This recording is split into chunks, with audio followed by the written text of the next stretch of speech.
Don't get too big for your boots just because you're part-time. What are you misunderstanding? Since being assigned to this subsidiary, I've become the target of an unreasonable employee. They always find a way to get involved and use me to their advantage. Taking advantage of the cronyism at the headquarters, this unreasonable employee does whatever they please. But the moment arrives when their cronyism vanishes, offering me a chance to turn the tables from a disadvantaged position. What happens to the unreasonable employee who finally faces the consequences of his actions? I am Chelsea, 32 years old. With my 2 kids grown up enough to take care of themselves, I decided to rejoin the company I used to work for.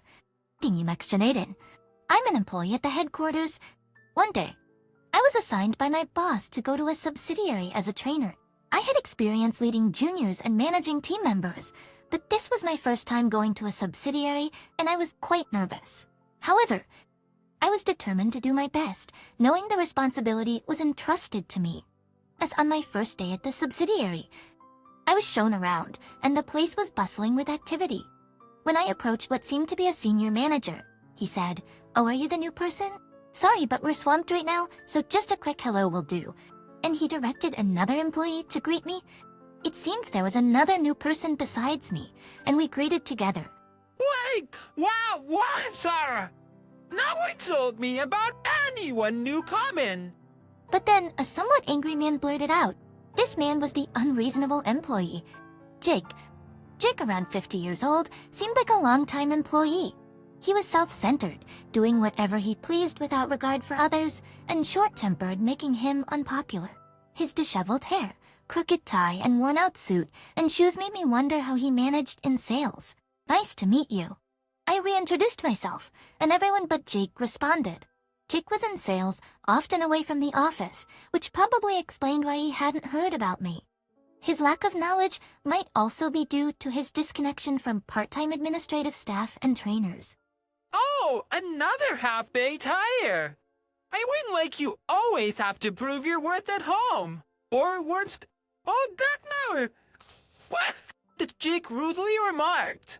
Despite the challenging vibe from Jake, I strove to be useful at the subsidiary, working hard every day. When I ran into Jake near the office one day, he asked, "You're the new one, right? Can you lend me some change?" I told him I only had $5, to which he retorted, "What? Why don't you have any change? That's not going to make you popular, you know. Well, at your age. I guess it doesn't matter anymore. Just lend it to me." Then, without permission, he took the $5 from my wallet and started buying a drink from the vending machine. Instead of returning the change, he casually pocketed it. After turning the change, he casually pocketed it and headed back to the office, apparently keeping the whole amount. Following him to the elevator, he suddenly grabbed my shoulder and pushed me towards the stairs. No, you're supposed to go that way. Why are you here? I'm confused. My head was on. Bunny, where's Bracing, lad? Just do what you're told. I can't track Retribution. Right to judo. For Jude. If you argue, you'll regret it later. It's terrible that you walked away, leaving me bewildered, watching me from a distance. But great feeling creeped out. I hurried up the stairs. When I inquired about Jake with other employees, they all seemed uncomfortable. It seems others have also been subjected to similar treatment by Jake, enduring harassment for the first year after joining the company. The company itself has taken issue with Jake's behavior, warning him several times. Things are reportedly better now, but I wonder how bad it must have been in the past.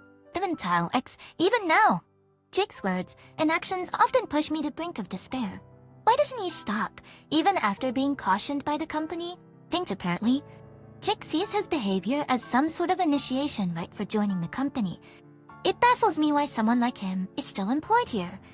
As I inquired further, I learned that Jake is acquainted with a board member at the headquarters. It's in front of the subsidiary's president.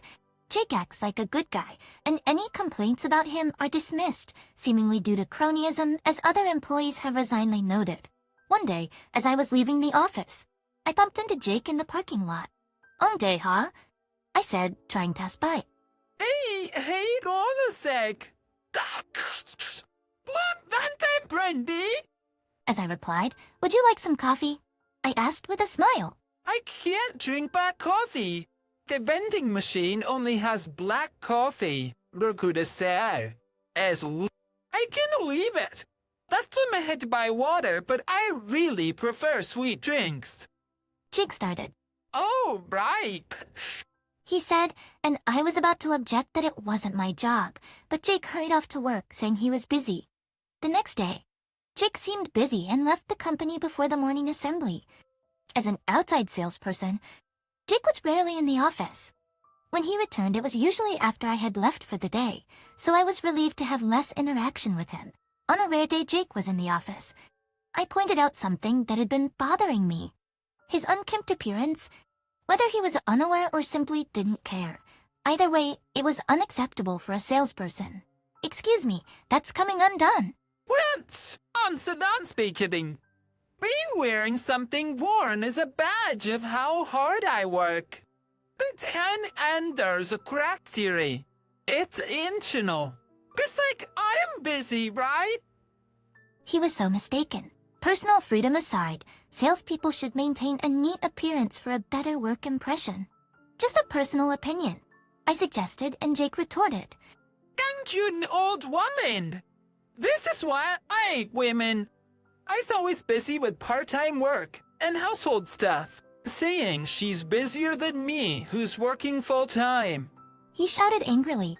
His words took me aback, not just for the rudeness, but also because Jake was actually older than me. Following that incident, Jake became even harsher towards me. Then one day during a morning assembly, an incident occurred. Does anyone have any announcements? Asked the boss to everyone. I raised my hand and said I have matter to discuss. Having worked here for a month, I've noticed several inefficiencies in employee training. As I started, Jake from behind exclaimed, "What?" As I turned around, he slapped me across the face with a loud smack. Don't you dare act high and mighty as a part-timer? What are you thinking? Jake shouted, spitting with excitement. I was stunned, as were the other employees. Hey, what are you doing? Shouted the boss, approaching Jake. Are you out of your mind? He confronted Jake. It's his old woman's fault. It's just a new part-timer and starts complaining about inefficiencies. Really don't joke with me. Jake continued to rant, seemingly oblivious to the others trying to calm him down. Give my time. I'm busy. If I don't close a contract today, it's on you. Yeah, but better take responsibility. With those words, he grabbed his suit jacket and stormed out of the company. Why did I have to be scolded for trying to make a constructive comment at work? Moreover, it's ridiculous that he's trying to blame me for his lack of contracts. Everyone in the office was shocked by Jake's behavior. People nearby were concerned, asking if I was okay. I had reached my limit with Jake's constant rude behavior and comments. I wanted to somehow make him pay for his actions, but before we could take any steps, the situation resolved itself. I had to return to the head office for a few days due to some circumstances related to a previous meeting there. When I returned to the subsidiary and was greeting everyone, the Jake approached me. Hey, why were you off for so long? Did you finally bring drinks today? When I said I hadn't brought anything, Jake glared at me, shaking with anger. Why not? My word is absolute, isn't it? But you don't listen. I'll complain to my contacts at the head office. Bites. I am about to start working there. I get you fired. Spring the chemist spidered. He said smugly. When I asked what he meant, Jake said, "You're so clueless, typical of an old part-timer. Well, you'll understand by this afternoon. Just make sure to prepare a bouquet or something." He laughed loudly and left. Just around noon while I was in a meeting, the door burst open and in came Jake. His usual sloppy attire was the same, but his hair was neatly waxed. Seeing my face, Jake frowned, but noticing the presence of head office staff, he sat down with a smile. Today we have to discuss Jake's future. First, is it true that you didn't let Chelsea use the elevator and slapped her? Jake's smile turned to a blank stare, surprised by the turn of the conversation. Why talk is the Countess way? I thought this was about my transfer to the head office. He seemed confused. Oh no, I didn't do that. Are you delusional or something? That's just your victim complex. He began. The head office staff replied, "We have testimonies from others, so we know you slapped her, and there's no benefit for Chelsea to lie." When I retorted, "Trying to get rid of me to take the head office job, huh? As if an old part-timer like you could." Hearing this, the head office staff looked puzzled. I clarified, "I'm not a part-timer. To know I'm from the head office." Wait, I'm Retty. What are you talking about, you delusional old woman? Just, what do you mean this done? Sexual. I'm right, but I thought this. And Jake said I was late and absent for a few days because I had work and meetings at the head office. I explained, and Jake looked incredulous. Jake thought about my words for a while. Why you're sedated blood? I'll be with I have connections at the head office. People more important than you. What would happen if they found out about this? He sneers, crossing his arms and legs arrogantly. About that, your connection is Skylar from the head office, right? The staff asked. He's an executive at the head office. If he hears about this, you'll all be fired. Skylar has been dismissed for embezzlement and is currently negotiating through lawyers. He's no longer an employee. The reason his backup was gone? Jake's face went pale. My absence was due to the scandal involving that executive. It was a company-wide issue that led to a general meeting. So what happens to me now? Jake asked, panicked. Chelsea was assigned here as a trainer, but also to investigate issues requested by the subsidiary's president, including your behavior. Jake. It turned out the subsidiary's president wasn't just ignoring things. He had been observing and requested the head office to intervene. Jake fell silent, looking down. His history of harassing other employees, continuing his behavior despite repeated warnings. Even his unkempt appearance had been noted by supervisors. Your sales performance isn't great either. We prioritized enthusiasm over results as you're always out early, but we checked the company car you use and found frequent visits to casinos. When this was mentioned, Jake looked up and retorted, "Shut up. You all didn't say anything before because you knew I had a connection at the head office, right?" It's an unspoken agreement, so the past doesn't count. He's starting to argue. No, that's not correct. There have been 2 warnings in the past, and this is the 3rd, which means termination. It's in the employment rules. This is your 3rd formal warning, but there have been many informal ones. Even without Skylar's embezzlement case, you would have been terminated this time. Jake was speechless. Fine, it's noticed the time. I've apologized for everything. Isn't that enough? I did it all for the good of everyone's training. It's all a misunderstanding. As we're all in the same boat, as smart to these as that's or learned. Jake still showed no remorse. You are the one who misunderstood. I would like to say that, but it just doesn't work that way.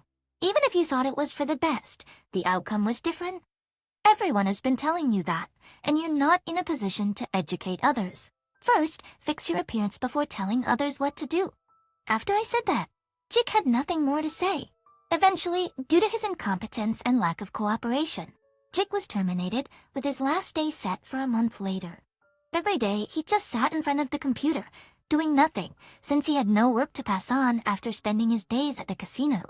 It must have been his greatest humiliation. During that time, we saw each other daily. When asked if there was anything he could do, I suggested you could make coffee for everyone.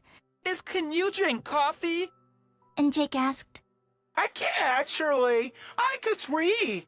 I can't have anything but tea. I'll like someone. I didn't ask others to get it for me. I bring my own. I replied with a smile. I know. I laughed her Cecile as... A month later, as Jake was leaving after his farewell. "Hey, Chuck," I called out, and he turned, probably expecting a bouquet. Looking back with a smile, "No, I don't think flowers suit me."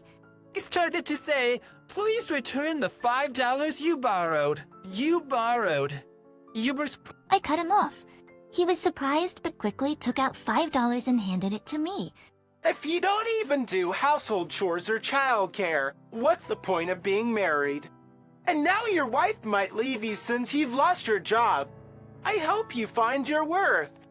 Good luck not getting dumped. As your bottom says so, hey, Drust. And Jake left the company, trembling. Just a month later, I heard from a colleague that Jake was seen at a job center, desperately looking for work. Apparently, finding a good job was difficult due to his termination reason. There were rumors that his wife left him, but the truth about someone no longer at the company was hard to verify. After fulfilling my training role for a few months, I returned to the head office. My time at the subsidiary was comfortable and friendly, and it was sad to leave them. But I looked forward to my original role at the head office. Back at the head office, I applied my experience from the subsidiary and reflected that, in a way, the Jake incident was a good learning experience. Yitin, I can only hope Jake learned something from it too,